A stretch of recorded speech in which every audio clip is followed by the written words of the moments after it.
But I'll tell you what she did, right? She got me one of the best thing my wife has ever done for me is get me tickets to go and see my hero, Billy Connolly, right? After Jim Davidson, obviously. Do you know what I mean? But, and I remember she couldn't go, so I rang up Bobby Davro to come along, right? So I rang Bobby, I said, do you want to come and see Billy Connolly? Yes, I'd fucking love to. I love Billy Connolly, he's fucking fantastic. So anyway, we ended up going to watch Billy Connolly, and he was incredible. It was a masterclass in stand-up. So at the end of the show, Bobby goes to me, right, come on then, we're going to go and meet Billy. I says, how do you know Billy? He went, oh, you fucking straight. He said, come on, we're going to go and meet Billy. I says, but the thing is, if you're about to meet one of your heroes, do you know what I mean? You want to know what the crack is, don't you, mate, right? So I'm going, how do you know Billy Connolly? Oh, you fucking straight. So anyway, we managed to get through backstage, and I'm thinking, oh my God, this is incredible.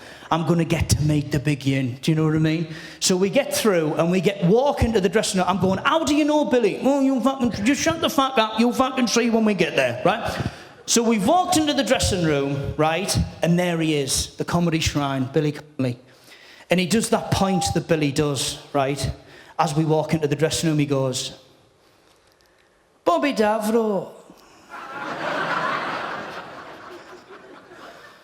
the bravest man I know. I'm thinking, fucking hell, this is going to be interesting. What's Bobby done that's brave? Do you know what I mean? He goes, the only man who was brave enough to sit next to Salman Rushdie in a restaurant and is fucking still alive.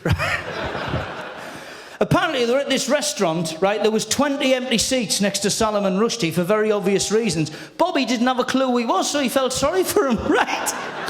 So he went and sat there, hello, mate, what do? You write books? Fucking great. Let me buy you a drink. Do you know what I mean? Anyway, right, he then introduced me to Billy, right? And he goes, he said, by the way, this is a very good friend of mine, Danny Postal, he's a great impressionist. And then Billy says to me, do you know I nearly never made it tonight? I said, why is that? Because I spoke back to him in his voice, you know.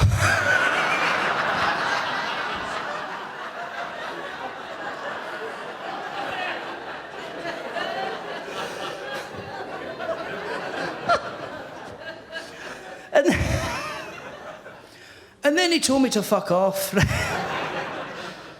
He said, I nearly never made it. And I said, why is that? He said, I had to go to the dentist earlier on. He said, why is it when you go to the dentist? And I'm thinking, fuck, he's doing observational comedy for me privately. This is incredible. He says, why is it when you go to the dentist, they always talk to you and you can't fucking reply, right?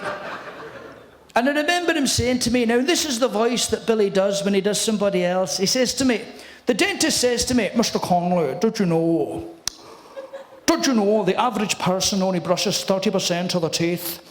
I said, well, you should go to Glasgow, pal. The average person only has 30% of the fucking teeth.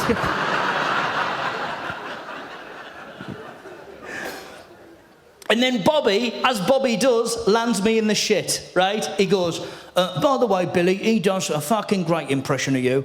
And I'm thinking, oh, no, shit, because I thought, I don't want to do it in front of him because I might upset him, you know? So he looks at me and he goes, come on then, son, let's hear it. And I'm thinking, oh, fuck, what am I going to say? Because I thought, what I'm going to have to do is I'm going to do a story about something that happened to me. But what I thought I'd do is I'd do it in his voice, you know? So I said, right, Billy, what I'm going to do is I'm going to do a story that happened to me, but I'm going to do it in your voice. How does that sound? He went, I'm fucking liking it. Keep going. I'm thinking, fuck, I've got him. Do you know what I mean? I said, well, I was doing pantomime one time, and I was doing Snow White and the Seven Dwarfs. And I remember the first day in rehearsals, I've walked in, and I met one of the wee dwarfs, and she's a lovely girl. She's called Claire. We're very good friends now. And we're chatting away, and I happen to have a packet of sweets in my pocket, right? So I've pulled out the packet of sweets, and I says to her, Claire, would you like a sweet? And she looked up and says, are you taking the fucking piss? Because when I looked down, in my hand was a packet of fucking midget gems.